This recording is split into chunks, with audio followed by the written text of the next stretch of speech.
Bonjour à tous et bienvenue sur le podcast Le Sport à la Loupe. Alors, bien évidemment, je suis avec Jérôme, mais également un oiseau volant. Et oui, Michael Merle. Salut Michael. Salut Michael. Salut à tous les deux. En plus, t'as un nom prédestiné. C'est ça, Exactement. Alors pourquoi oiseau volant? Quelle est ta discipline? Alors, moi, je suis pilote du LM et en particulier pilote sur cette machine qui est sur ma gauche, qui s'appelle un paramoteur. Donc, c'est la première classe des ULM.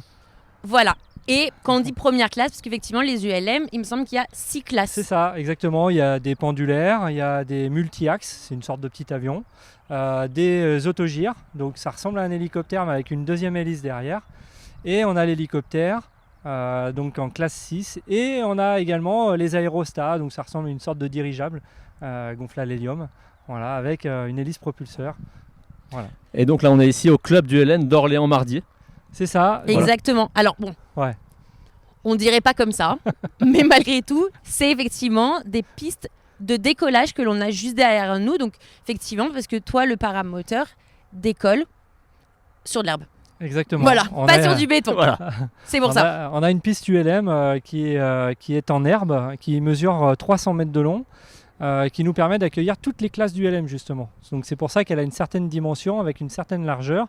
C'est homologué par la Direction Générale de l'Aviation Civile et donc on peut accueillir toutes les classes du LM. Donc ici, à Mardier, il y a les 6 classes qui peuvent décoller. Exactement. Les D'accord. 6 classes peuvent atterrir, décoller D'accord. et en l'occurrence ici on est essentiellement des paramotoristes. Et donc on décolle soit à pied avec une machine comme ça, soit en roulant, en biplace ou en monoplace. Et donc la météo n'est pas excellente aujourd'hui. Et Alors donc, oui, vous pouvez et le donc, il vous pouvez n'y le aura- voir un petit peu, il y a un peu de vent.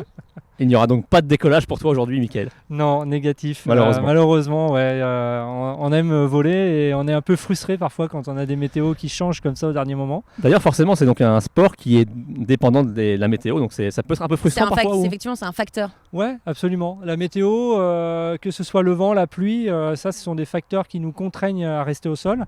Donc, aller jusqu'à 20 km/h de vent, on arrive à décoller. Au-delà, ça s'adresse à des pilotes un petit peu plus expérimentés.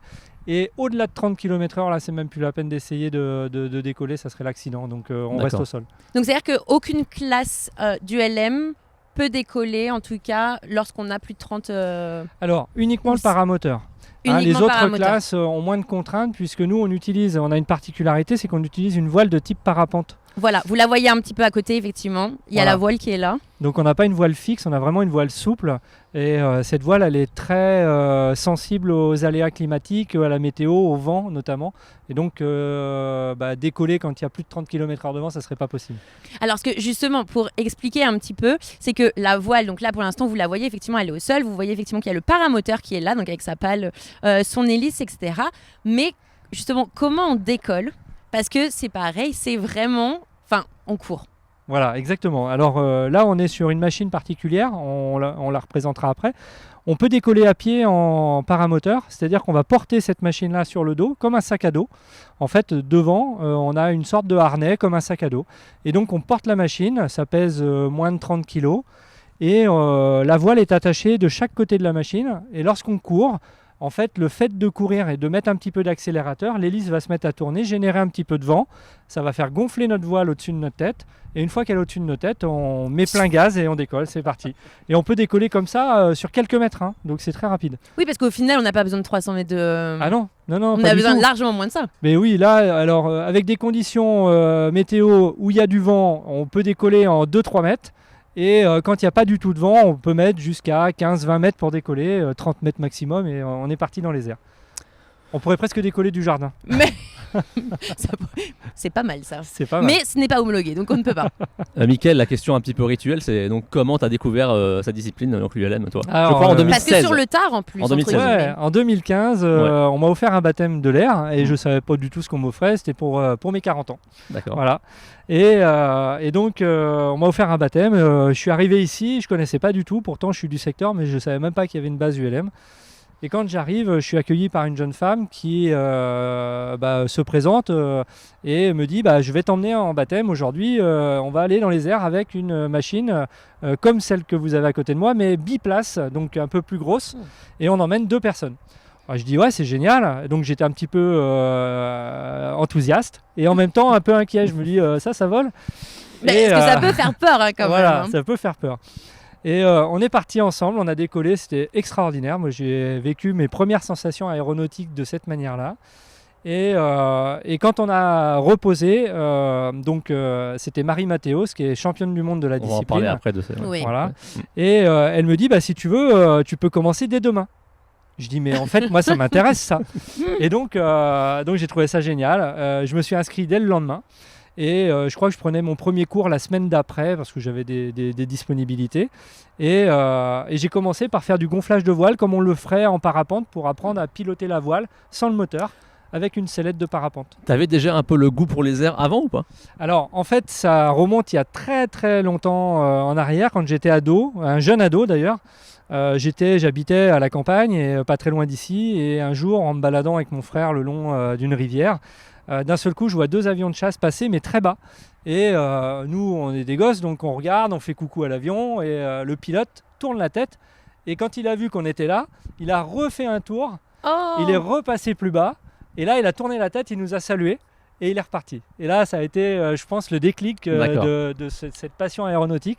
Mais j'étais gamin et à l'époque passer un brevet de pilote avion c'est pas donné, voilà donc j'ai vraiment attendu d'avoir une stabilité professionnelle et financière pour pouvoir me lancer dans le domaine.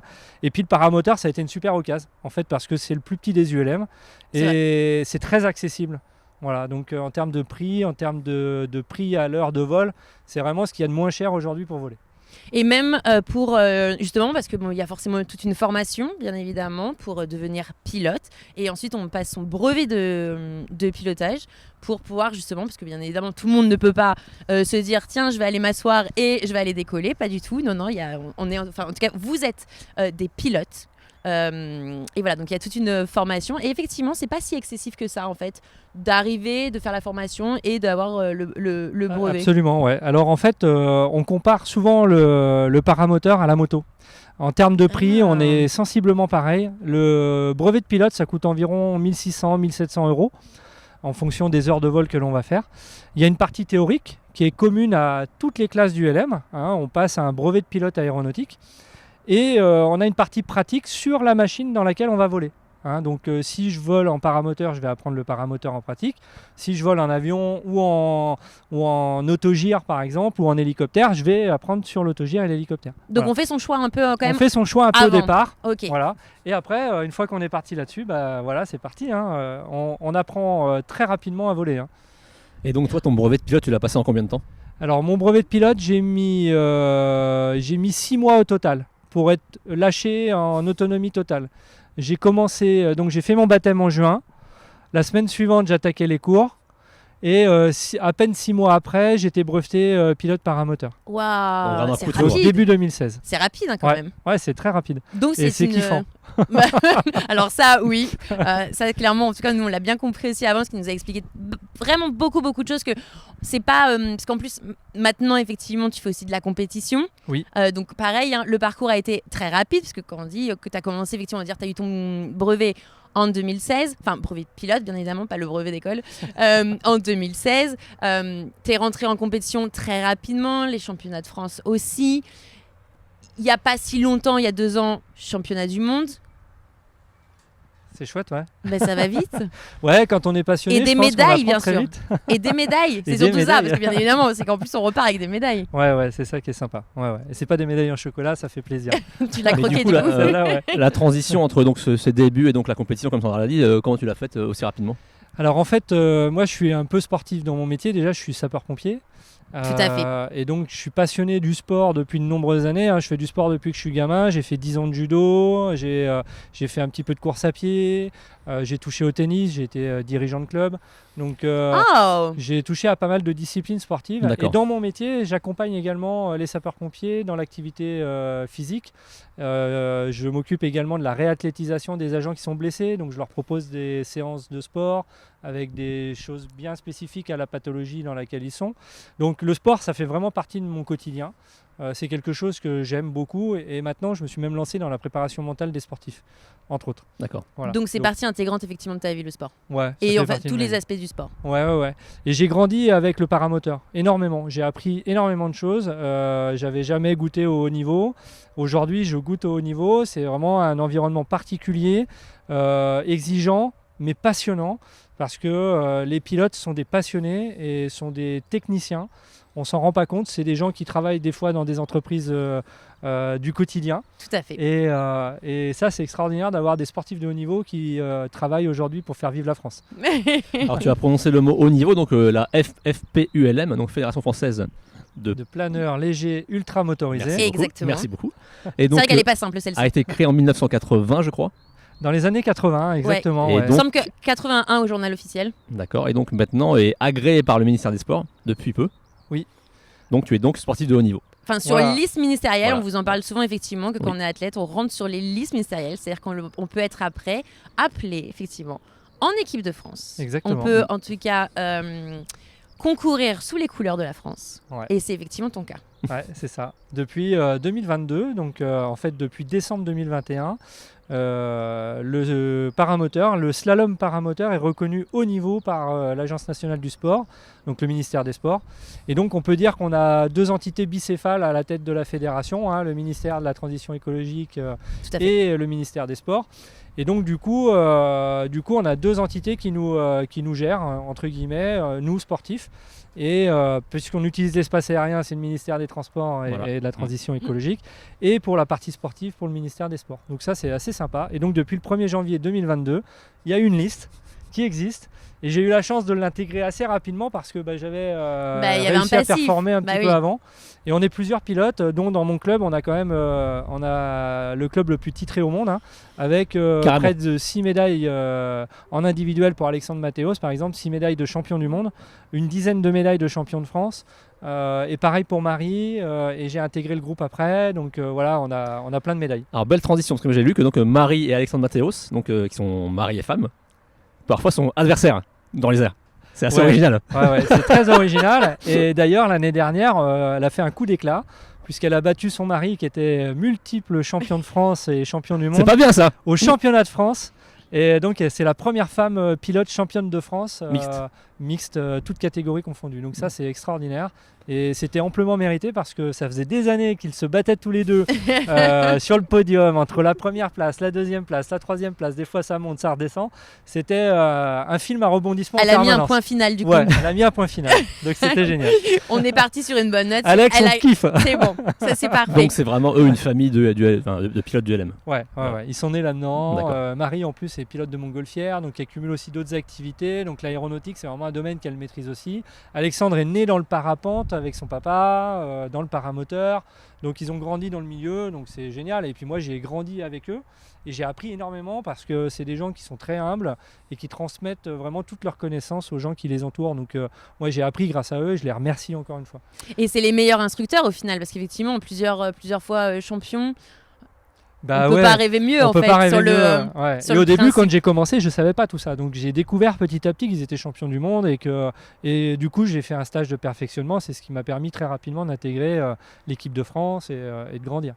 On parlait auparavant de la fédération. Combien de clubs en France du LM à peu près? Alors, le nombre de clubs, peu j'aurais près. un petit peu de mal à le dire, Ou mais de pistes il y a plutôt. 16 000 licenciés, D'accord. 16 400 licenciés en France. D'accord. Ce qui Donc reste ça- donc du coup une fédération Et combien ici? moyenne petite. Alors ici, on est à l'heure actuelle, on est 60 à avoir repris notre cotisation, puisque les adhérents peuvent reprendre au fil de l'eau et au fil de l'année en fonction des conditions météo la cotisation. Mais en règle générale, on est un club qui tourne entre 60 et 100 pilotes. Donc il y a des allers-retours, il y a des gens qui partent de la région, qui reviennent, voilà. Donc c'est assez variable. Et on forme en général avec l'école d'Alexandre et Marie à peu près entre 10 et 20 pilotes par an. Donc c'est quand même pas mal. Bah oui. C'est quand même pas mal. Et donc j'ai lu que l'âge minimal était de 15 ans pour Oui. piloter un ULM. Ouais, alors Alexandre par exemple fait figure d'exception, enfin il y en a d'autres Ouais. évidemment, Il mais l'a eu à 10 ans. non, presque.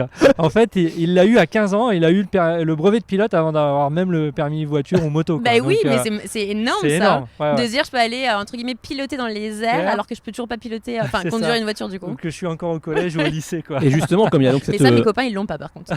comme il y a ce frein entre guillemets de la limite d'âge, comment est-ce qu'on peut sensibiliser des plus jeunes à l'ULM avant cet âge-là pour leur Alors, justement, on est en train de mener des actions dans ce sens dans le secteur, Oui. notamment avec le collège qui est sur le territoire dans lequel on est, pour sensibiliser les jeunes au sport aéronautique, à l'aéronautique en règle générale. Oui. Parce qu'il n'y a pas que le sport, hein, évidemment. L'idée, c'est aussi de faire découvrir ce milieu qui, aujourd'hui, est très respectueux dans plein de domaines, aussi bien sur le plan technologique, hein, parce que si on prend, par exemple, cette hélice, elle est fabriquée en France, et c'est une pilote qui est dirigeante de la société et qui est leader mondial des hélices carbone. Donc c'est quand même une belle preuve aussi qu'on est capable, nous, avec l'intelligence en France, de fabriquer des belles choses. Et Totalement. c'est une femme dirigeante, alors on salue encore une fois de plus une femme Bravo. performante. Et donc, aujourd'hui, l'idée, c'est de faire découvrir l'aéronautique, le milieu de l'aéronautique qui est accessible. Parce que moi, quand j'étais gamin, un peu frustré quand même de me dire, il faut que j'attende d'avoir un peu d'argent pour me former. Alors oui, ça coûte quand même un petit peu d'argent, mais ça reste accessible. Et donc, c'est ça le message qu'on veut faire passer aux jeunes, c'est cette liberté, l'accessibilité à des sports aéronautiques, aux loisirs aéronautiques. C'est accessible à tous et dès le plus jeune âge. Donc on va les sensibiliser là au collège, donc c'est des jeunes qui ont entre 11 et 14 ans et l'idée c'est de leur faire découvrir ce que c'est, de leur faire découvrir que proche de chez eux il y a un club, il y a des clubs en France, il y en a énormément, hein, je crois que c'est plus de 500 clubs en France. Et c'est accessible, les jeunes peuvent venir voir, ils ne sont pas obligés de participer mais ils peuvent regarder et en plus ils peuvent apprendre. Donc on apprend de plein de choses et en plus on est le club le plus titré au monde, donc à côté de chez eux ils ne le savent peut-être pas, il y a des champions et il y a des Exactement. gens qui sont extraordinaires. Ah. Exactement, et justement aussi, c'est parce que pareil, ça reste un sport, donc du coup, parce que maintenant on peut l'appeler quand même sport, c'est un sport qui n'est pas vraiment médiatisé non plus, et peut-être aussi beaucoup de jeunes qui ne savent pas ce que c'est. Très sincèrement, ce qu'est le paramoteur, ce qu'est l'ULM, ou en tout cas dans ces classes-là de l'ULM. Donc c'est aussi un bon moyen de venir voir un petit peu ce qui se passe autour de chez nous aussi. Ouais. Et là, effectivement, ils ont beaucoup de chance. On est plutôt bien dotés chez nous. Ouais, puis moi je vous remercie en plus d'être venu parce que du coup vous me donnez cette occasion de prendre le micro et d'expliquer aussi et j'espère qu'il y aura des élus même qui peuvent regarder ce podcast parce que les élus eux-mêmes sont des gens à convaincre, de leur dire qu'il n'y a pas que le foot, il n'y a pas que le basket, il n'y a pas que des sports olympiques non mécanisés qui existent et qui peuvent être titrés. Donc Totalement. là en l'occurrence nous on est un sport local mais on ramène aussi des titres nationaux. Bien On sûr. représente la France à l'étranger et en plus on est plutôt bien placé donc c'est chouette. Sandra évoquait avant les médailles, donc il y a eu 2022 au Brésil, je crois, donc vice-champion du monde, toi. Oui c'est Médaille ça, d'argent. donc Individuel. en individuel vice-champion du monde et champion du monde des nations. Donc c'était Forcément très une- sympa parce que c'était ma première compétition internationale en En plus. donc elle est marquante. Ouais. Et on a été dans un endroit qui était fabuleux puisqu'on était au Brésil à côté de Rio de Janeiro. On a volé dans un cadre un petit peu particulier. C'était très chouette. C'est pas comme ici, par exemple. C'était C'est pas différent. comme aujourd'hui, voilà, c'est différent. Mais on a eu l'occasion d'aller au Qatar, on a eu l'occasion d'aller en Thaïlande, on a eu l'occasion d'aller là, on va en 2024 partir en Angleterre. Donc là, 2024, c'est un programme qui commence à être chargé, là, on s'approche des échéances. C'est pour ça qu'on aimerait que la météo s'améliore, qu'on puisse s'entraîner. Mais vous partez en Angleterre hein, quand même, hein. C'est pas là où. Voilà, c'est pas le Brésil Ça aide non pas plus, non plus, quoi. ça va pas aider. Mais allez, on va croiser les doigts. Éole, si tu nous entends, voilà, merci, calme-toi. Et voilà, non, là on a le championnat de France à Levroux en région Centre-Val de Loire dans quelques semaines maintenant, ça va aller vite, c'est début mai. Ensuite on part à l'Open d'Angleterre en juin pour préparer le championnat du monde. Donc un Open d'Angleterre, c'est un Open d'endurance. Donc là c'est un format de compétition un peu particulier aussi, où l'idée c'est de voler sur des créneaux de 5 à 6 heures. Donc il va falloir beaucoup de vitamines pour la machine et pour le bonhomme J'imagine. ou la pilote, parce qu'on a aussi des pilotes françaises sûr. qui sont engagées là, donc ça c'est sympa. Tiens, Et, belle transition, où tu mets entre guillemets tes ravitaillements alors le carburant Ouais. là, ça va Ah, être oui, le mais réservoir tiens, qui est et là. pour toi Ah, dans- mon dans ta veste, ravitaillement. ou- Ouais. Alors mon ravitaillement en vol, en fait, je vais prendre un bon petit déjeuner. Ouais. Et puis je vais essayer de voler comme ça le genre. plus longtemps possible, Ouais. parce qu'en vol, c'est toujours délicat de s'alimenter. Ouais. On peut éventuellement emmener une petite bouteille d'eau, vraiment quelque chose pour s'hydrater en vol. Et puis après, c'est pareil, hein, pour les besoins physiologiques. En fait, on utilise ce qu'on utilise en milieu hospitalier. Hein. On se raccorde avec une sonde, avec une petite poche sur la cuisse, fixée sur la cuisse. Et si on a des besoins, ça va se passer comme ça. D'accord. Voilà. Oh Voilà. Ah, je pensais pas. On fait pas dans l'air. 5-6. Alors, on a des Elle est pas mal, pilotes qui sont très doués. Hein. Alors, par contre, Non, mais je faut pas être plains. en dessous, quoi. Voilà, je plains ceux qui vont penser qu'il pleut localement. Voilà, C'est tropical. c'est tropical, voilà. Et donc par rapport au Brésil, est-ce qu'il y a une anecdote ou un souvenir qui t'a marqué, on va dire ou... Je pense que les oiseaux, les rapaces par exemple, c'est quelque chose qui nous a marqué. On a des rapaces qui viennent droit sur nous et au dernier moment, ils changent de direction. Donc c'est assez marquant. Après, c'est le paysage aussi. On n'est pas habitué à rencontrer un paysage montagneux et très forestier, très dense. On est un petit peu équatorial. Il fait très chaud. Les masses d'air sont très importantes. Et en même temps, il fait très beau. Donc c'est vraiment un dépaysement total quand on est en compétition à l'étranger. Et c'est assez rigolo parce qu'il n'y a pas que le Brésil, mais on a d'autres pays. On a été dans le sud de l'Espagne préparer les championnats du monde de slalom. En avril l'année dernière, il faisait 40 degrés, il faisait canicule. Et ça, c'est impressionnant parce que du coup, on a vraiment un autre décor. On est au-dessus d'un lac qui est bleu, turquoise. On a tout l'environnement qui est un peu grillé par cette canicule. Donc, on est un petit peu dans un climat un peu désertique. Là, il n'y a pas du tout d'humidité. Au contraire, c'est très sec. Donc voilà, quand on voyage en compétition, c'est l'avantage de la compétition, c'est de voyager aussi. Ça, c'est sympa. Et donc du coup, on a vraiment des paysages variés, une population variée. On rencontre aussi une autre culture. Donc ça, c'est sympa aussi de pouvoir échanger avec les gens locaux de notre passion aéronautique, mais aussi de comment eux ils vivent au quotidien. Voilà. Oui. Donc ça, c'est chouette. Ça, c'est top. Il ne faut pas oublier quand même que ces paysages-là, vous les voyez pas du même œil que nous, quand même, parce que vous les voyez dans les airs. Absolument. Et voilà, je pense que tout le monde rêve d'un seul coup de pouvoir voir en fait tout ce qui se passe vraiment d'en haut. Et justement, je voulais juste faire, quand on est en compétition, même en amateur, quelle hauteur ? À quelle hauteur on peut aller ? Jusqu'où on peut aller ? En tout cas, qu'est-ce que le paramoteur nous permet ? On peut être bas, on peut être haut. Oui, absolument. Alors en compétition, il y a des règles aéronautiques évidemment à respecter. Il y a des endroits où on n'a pas le droit d'aller dans le cadre de la compétition. Proche d'un aéroport par exemple, évidemment, même en compétition, on ne pourra pas y aller. Donc tout ça, c'est défini par le règlement.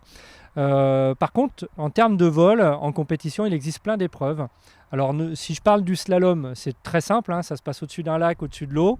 On a des pylônes qui sont gonflés, qui font entre 8 et 10, 12 mètres de haut.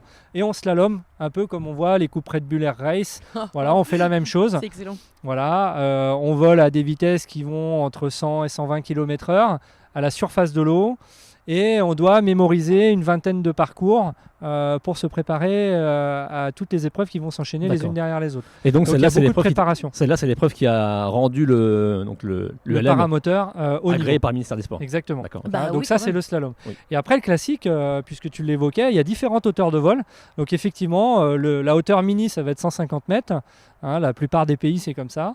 Et puis après, les hauteurs de vol, c'est très variable en fonction des types d'épreuves. Si on part sur une épreuve de navigation classique, on va voler entre 300 et 700 mètres d'altitude.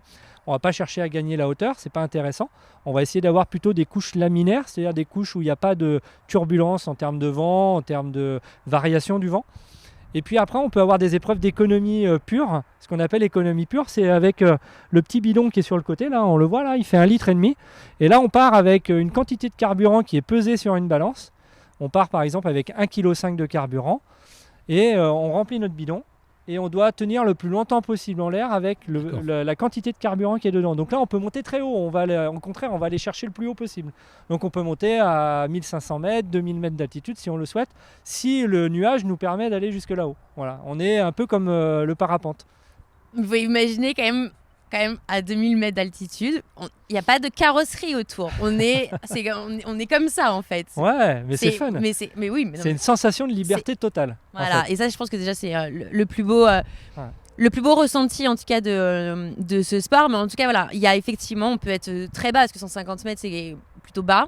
On va dire, enfin on les voit quand même de près, c'est-à-dire s'ils arrivent sur nous. Ouais. Et on peut effectivement aller très haut, on peut aller même au-dessus des nuages effectivement. Enfin il y a quand même une diversité dans les sensations que l'on peut avoir, en tout cas avec le paramoteur. Ouais, absolument.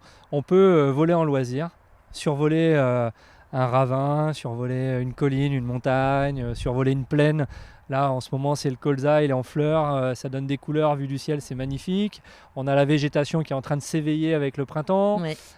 L'été, c'est les champs qui sont fauchés avec des odeurs particulières, parce qu'on a aussi toutes ces odeurs qui viennent à nous. C'est les températures, on a des masses d'air qui changent, on peut avoir parfois quelques nuages bas et c'est assez rigolo de tourner un peu autour ou de passer au-dessus. On peut voler des fois à côté d'une montgolfière, parce qu'il y a des montgolfières aussi J'imagine déjà le le tableau. matin ou le soir. Donc ça c'est très très sympa, c'est vraiment très varié, les paysages sont variés. Franchement, faut venir à l'ULM. Hein. Ah, mais, et en plus, alors là je vais parler aussi pour beaucoup, nous les femmes, ce qu'on apprécie beaucoup, les levées et les couchers de soleil, à mon avis, ça va être magique aussi de pouvoir les voir Ouais. d'une autre manière aussi. Enfin, c'est très beau. Dès qu'on peut être dans la nature, c'est. Ouais. Il y a Et quelque même chose de en compétition. particulier. Hein. Et En même en compétition, compétition. on se lève très tôt, puisque les épreuves décollent dès le lever du jour. Hein. C'est le lever de soleil aéronautique. Hein. Donc on peut décoller quasiment en même temps que le soleil. Oh. Et donc là, on a des couleurs incroyables. Il fait frais parfois le matin, mais par contre, la récompense, c'est le soleil qui se lève en face. Mais c'est ça, c'est magnifique. Les paysages sont la récompense de. Pensez-y. Hein. Il y a également un aspect énorme de préparation des compétitions. Tu nous parlais de ça auparavant, avec Oui. vraiment des calculs entre guillemets savants, Oui. Des On va conna- vous mettre des vidéos des que l'on connaissances a filmées météorologiques, topographiques. C'est impressionnant, franchement. Exactement. Parce que, donc, du coup, effectivement, c'est un sport aujourd'hui, quand on n'est pas que en loisir. Les compétitions engagent énormément de choses, que forcément, il y a des règles. Il y a, tu vas l'expliquer mieux que nous, mais il peut y avoir des points de passage. Il faut calculer. Des fois, c'est au temps, à la seconde près. Donc, il faut être bon dans ces calculs, avec ce qu'on vous donne. Explique-nous ça, parce que Ouais. on va et bien évidemment vous avez en même temps alors pour ceux qui nous écoutent sur Spotify, peut-être venez voir également sur notre vidéo sur YouTube, parce que justement on a filmé vraiment tout ça, parce qu'il a une carte également quand il est en l'air, il a énormément de choses, et explique-nous tout C'est ça. pas seulement Ouais. monter dedans et C'est voler. pas, quoi. Alors, c'est pas juste voler. Ouais, c'est simple en fait. C'est pas si simple, non. Ouais. Pour lui, c'est simple. Mais quand Est-ce on que tu veux a, que je te la tienne? ouais, je veux bien. En fait, une fois qu'on est installé dans notre machine, ça c'est la dernière chose qu'on va poser sur nous. En fait, c'est poser vraiment sur nos cuisses comme ça. Mm. Oui, il y a Voilà. une espèce, Et il y c'est a un petit. relié par un voilà. petit mousqueton qui est derrière. Donc ouais, il y a plein d'indications. Hein, vous voyez, sur ma planche, en fait, on y met Il y a plein les de. anti-sèches. Ouais, il y a les anti-sèches, il y a des mots qui permettent de se ressourcer. Il y a des mots, voilà, c'est ainsi que l'on s'élève vers les étoiles, victoire, etc. Enfin, c'est vrai, c'est des fois des petits messages qui nous sont laissés sur les planches avant de partir. Des petits leitmotivs. Voilà, c'est ça. Et puis des checklists aussi pour partir, pour rien oublier. Donc ça, c'est attaché sur nous, entre les jambes, sur la machine devant, à l'endroit où on est assis. Et on a une carte de la zone dans laquelle on va voler.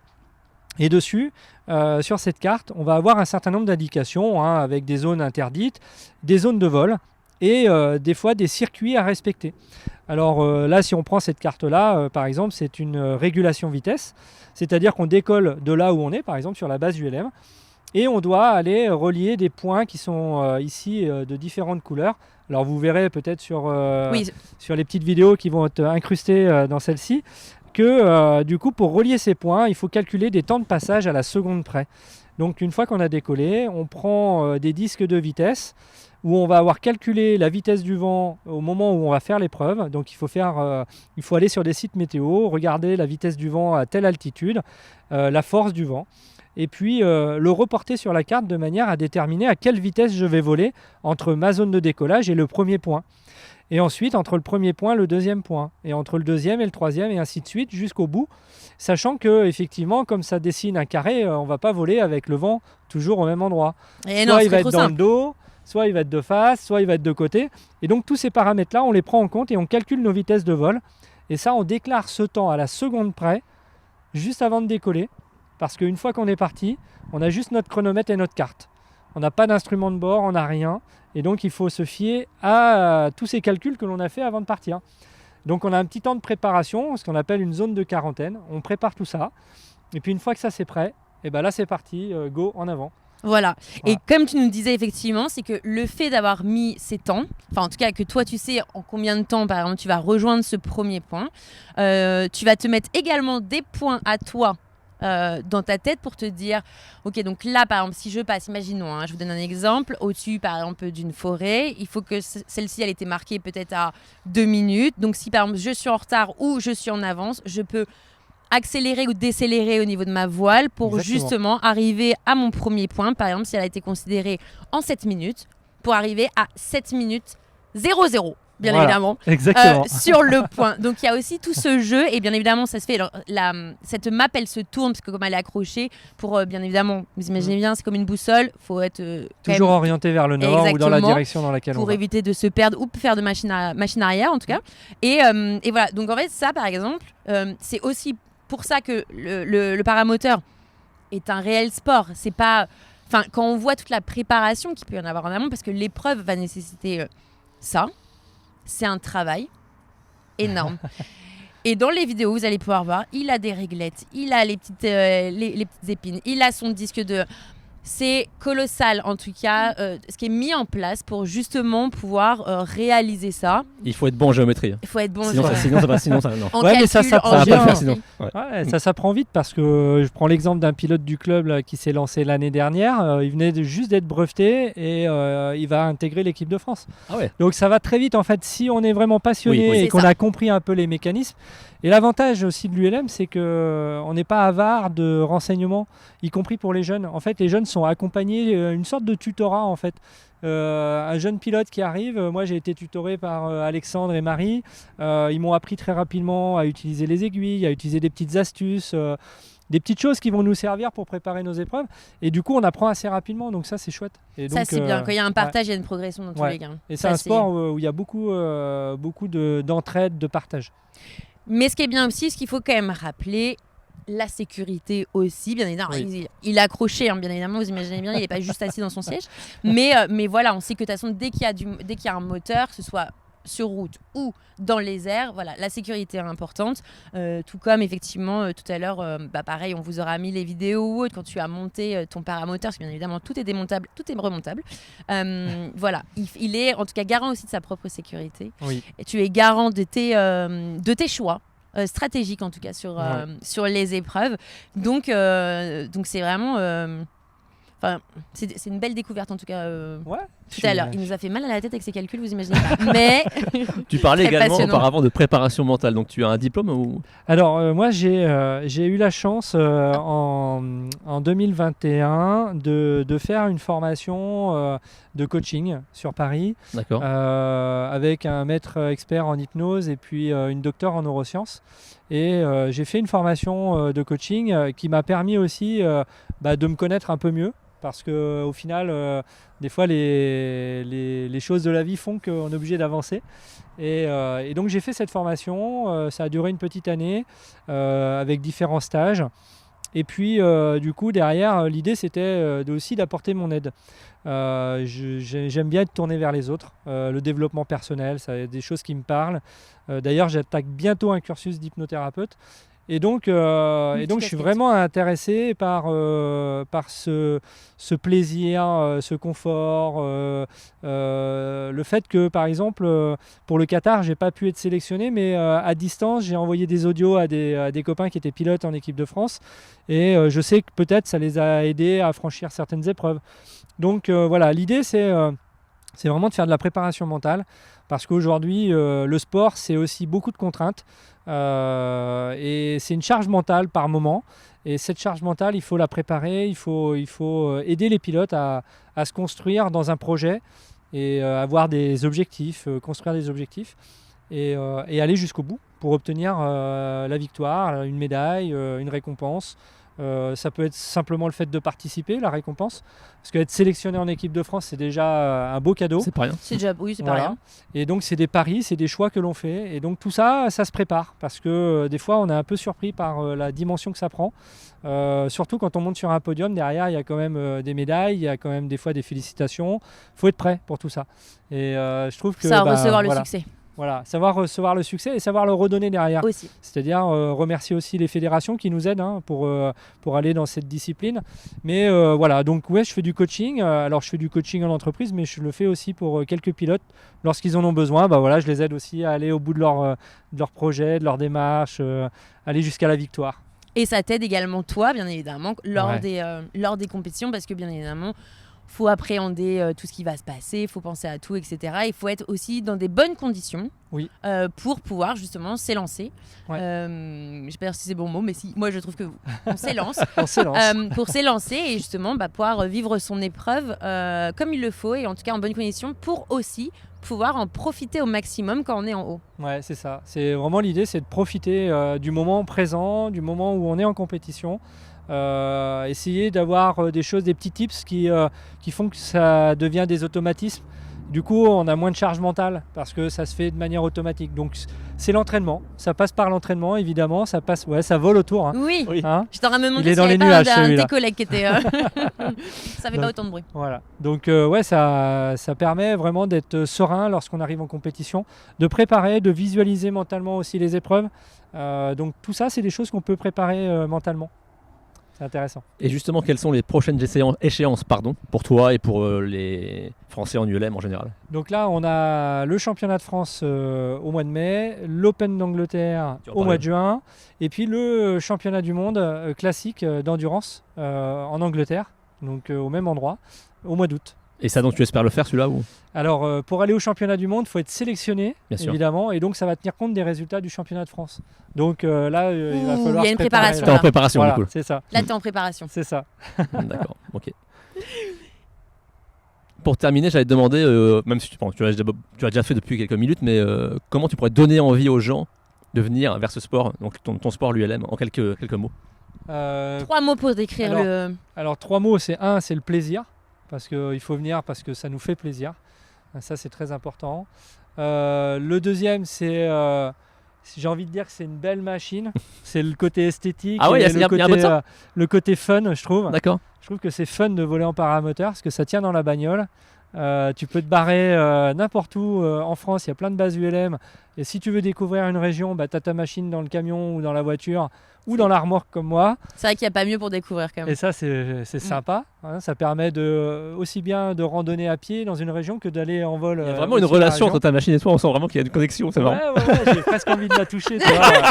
Je suis amoureux de ma machine. Tu Un vois. peu, ouais.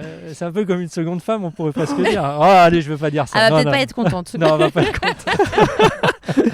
Et donc, voilà, plaisir, le côté fun de la machine. Ouais. Et puis, le côté technique, je trouve, parce que c'est fun, mais en même temps, ça peut être technique. Bon, voilà, j'aime bien le côté technique parce que je fais de la compète, parce qu'il y a un petit peu de technicité. Donc, ça s'adresse à tout le monde, en fait. J'aurais rajouté un 4e, la liberté. La liberté, ouais. Parce que L'ULM, c'est la liberté, de toute façon. c'est ça. Voilà. Justement, une petite précision, tu as un casque donc, qui est là-bas. Oui. Ah et oui. donc tu as également donc, des écouteurs dedans. Et Ouais. tu peux mettre donc, de la musique en Oui. volant. Est-ce que tu peux... Je vais te tenir ton micro. Est-ce que tu peux Ouais. nous montrer ton...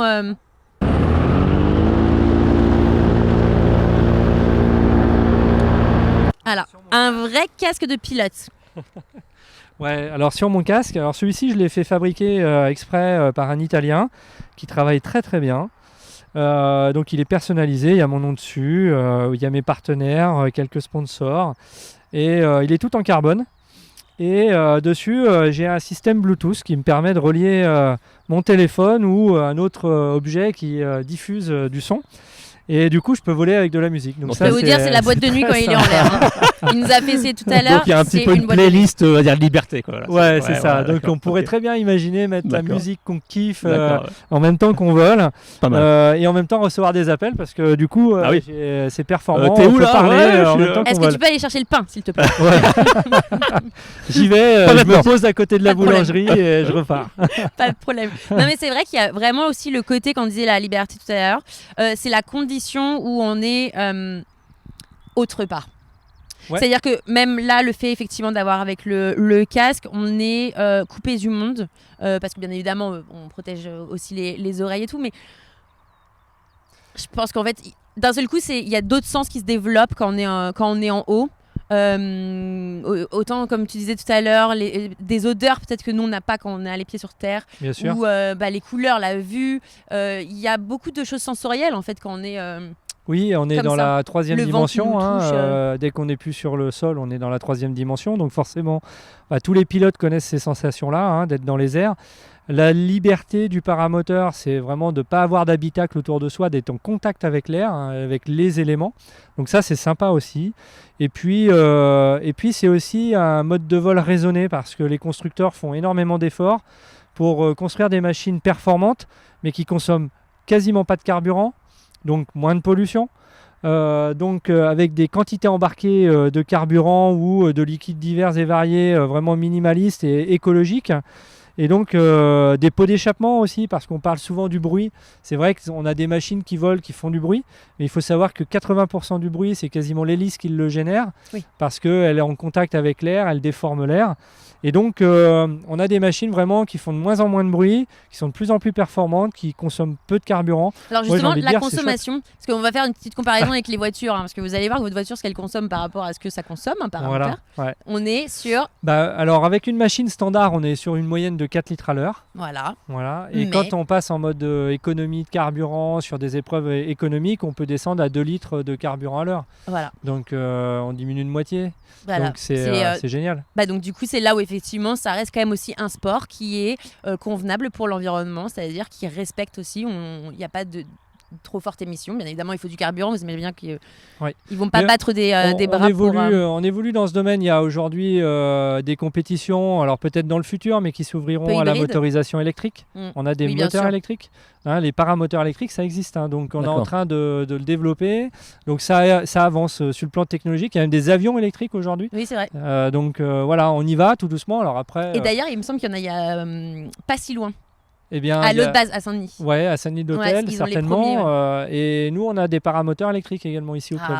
Voilà, donc voilà, on essaye de voler avec d'autres façons. C'est d'autres façons de voler avec une autre technologie. Voilà, tout ça, ça se marie et ça nous permet d'avancer. Mais en tout cas, c'est bien. C'est-à-dire qu'il y a des efforts qui sont faits aussi de ce côté-là. Et c'est important de les souligner aussi parce que c'est-à-dire que c'est un sport qui pourra continuer dans le temps, en tout cas, tout en préservant l'environnement. Et justement, qui plus est, quand on est dans les airs et qu'on a cette joie de voir ce paysage, ce serait quand même dommage de l'esquinter. Ouais, exactement. Il faut préserver notre planète, ça c'est important. Exactement. En tout cas, on encourage vivement les gens intéressés à contacter Michael et le club d'Orléans-Mardier s'ils sont... Exactement. Et faites des baptêmes de l'air. Voilà. Essayez, venez voir juste pour... donc bien évidemment, quand il fera pas le temps que nous on a là aujourd'hui, mais cependant, voilà. Bon, en tout cas, vous pouvez venir, c'est accessible et c'est génial en tout cas. Ouais. Puis même, c'est un très beau cadeau aussi à offrir. Et puis, si c'est comme Michael, le lendemain, il prend des cours. Et après, équipe de France. Et après, équipe de France, championnat du monde, vous voyez, ça peut aller très très vite. Papa, peut-être que je t'offrirai ça. Michael, merci infiniment pour cette merci à vous d'avoir fait le déplacement. Merci beaucoup, oui. Merci à toi, merci à ton paramoteur d'être avec nous également. Ton meilleur ami. J'ai bien compris que c'était une personne intégrante en tout cas à côté. Mais en tout cas, merci de nous avoir fait découvrir effectivement ce sport. Merci. On l'a vu de plus près, on a aussi mieux compris. C'est vrai que du coup, nous, on n'était pas forcément confrontés aussi à ce sport. Et vous allez aussi l'être donc du coup par toutes ces vidéos qu'on vous aura mis dans le podcast. Merci encore de nous écouter. Merci également de nous regarder sur YouTube. N'hésitez pas bien évidemment à vous abonner, à nous laisser un petit commentaire. Dites-nous aussi si vous avez peut-être déjà pratiqué une des 6 classes du LM, si vous avez peut-être déjà fait un baptême de l'air ou si vous avez déjà été dans les airs en fait. Dites-nous, on sera ravis de le savoir. Merci encore Michael. Merci. Et on se retrouve la semaine prochaine. Salut à tous. Salut. Ciao, ciao.